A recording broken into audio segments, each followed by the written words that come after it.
when I got started, I was a junior in high school, and so I was like 16, 17 years old, and really just fell in love with photography just through having like a digital camera. And so when I got my DSLR camera, I had no idea how to use it because there's all these knobs and buttons and just different things. And so with this lady at my church, she really took me under her wing and showed me how to use it. And so I was able to capture like light better. My pictures weren't blurry, they weren't overexposed.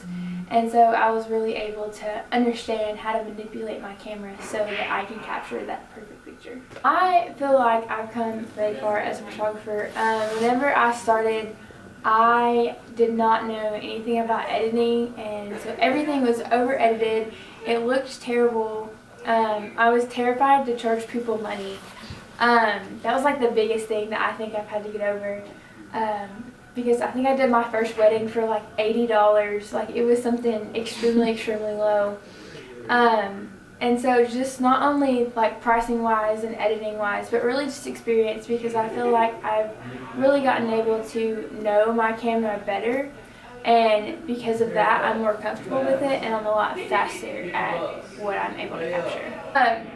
I think one thing that sets like the Upper Cumberland area apart really is just the amount of tremendous beauty, because we're on top of this plateau, and there's just so many like beautiful hills and valleys, but also there's so many beautiful waterfalls and just different sceneries. Like there's Burgess Falls, there's Window Cliffs, there's so many beautiful things that are able to be like the background of photos that really set, I think, photographers in Middle Tennessee apart from anywhere else. So I do lifestyle photography, so I do like senior pictures, I do engagement photos, I've done a couple weddings, like newborn photos, maternity photos, like, or even like best friend shoots, just kind of like everything under the sun when it comes to photography, really.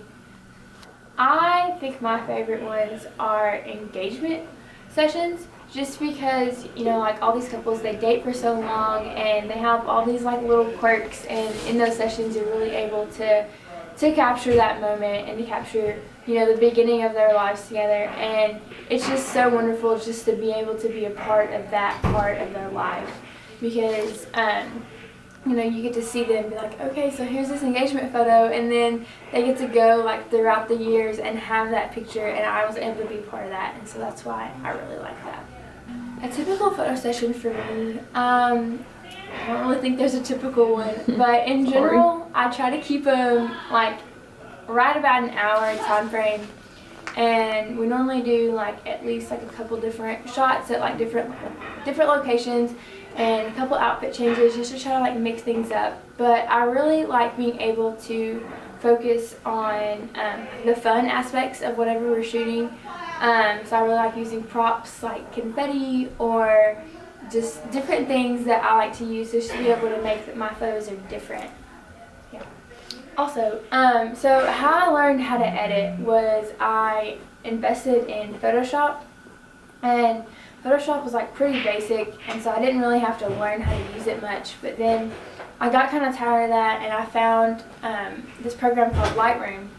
And so whenever I got Lightroom, I got it from a guy that I'd worked on a wedding with, and I had no clue how to use it at all. It was crazy complicated, and there was just so many different like buttons and knobs, and just, it was insane. It was very overwhelming. But whenever I got more comfortable with it, I realized that there's tricks, and there's tricks of the trade just like anything that you do.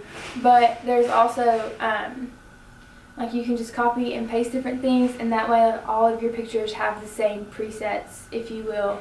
And I think that's what makes it a lot easier. And so whenever I edit, I really focus on like the natural color and the natural light of things. So I like my pictures to be like colorful and vibrant and sharp, and yeah, that's how I like to edit. So there's so many photographers in Cookeville. There's actually, I'm in a couple different photography groups. There's one on Facebook as the Cookeville Photographers Community, and then there's also another one that I'm in, and it is Build and Bloom Photography, and that's based in actually Seattle, Washington.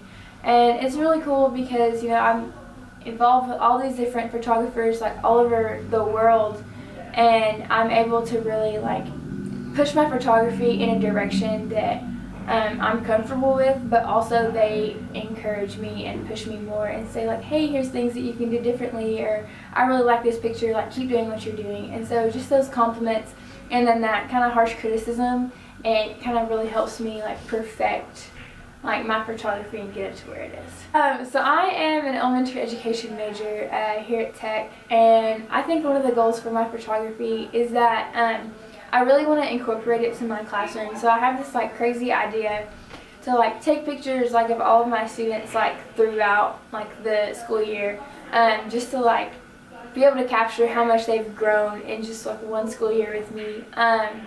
Also, and obviously to send it to their parents, and so I can have it just to remember like, oh hey, like there's that person who's a super awesome student. So yeah, I would tell them that one, if you have a dream, like definitely chase it, like, because that's what I did. I just went full force into photography, had no clue what I was doing, but I didn't care. And also just like research other photographers, research what they do, how they do it, research how to do, like how to manipulate the camera, you know, how to get that perfect, like that perfect picture.